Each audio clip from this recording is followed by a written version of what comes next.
Kahit wala pong bagyo o low pressure area na nasa loob o labas ng Philippine Area of Responsibility, maraming bahagi pa rin ng bansa ang uulanin hanggang sa pagpapalit ng taon. Base sa rainfall forecast ng Metro Weather, light to moderate rains ang aasahan sa mga susunod na oras sa malaking bahagi ng Visayas at Mindanao. Ilang panig din ng Luzon ang maapektuhan. Umaga bukas, bisperas ng bagong taon, higit na uulanin ang extreme northern Luzon at Palawan. Pagsapit ng hapon, asahan na po ito sa halos buong Mindanao, Western at Central Visayas. Posible ang heavy to intense rain sa maaaring magdulot ng baha o landslide. Pagdating ng umaga ng Miyerkules, unang araw ng 2025, ilang panig ng Visayas at Bicol Region ang uulanin muli. Sa bandang hapon at gabi, aasahan na ang ulan sa halos buong Southern Luzon, Visayas at Mindanao.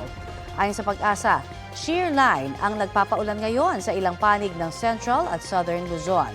Intertropical convergence zone naman sa Palawan, Visayas at sa Mindanao. Habang hanging amihan ang umiiral sa Northern Luzon at natitirang bahagi ng Central Luzon.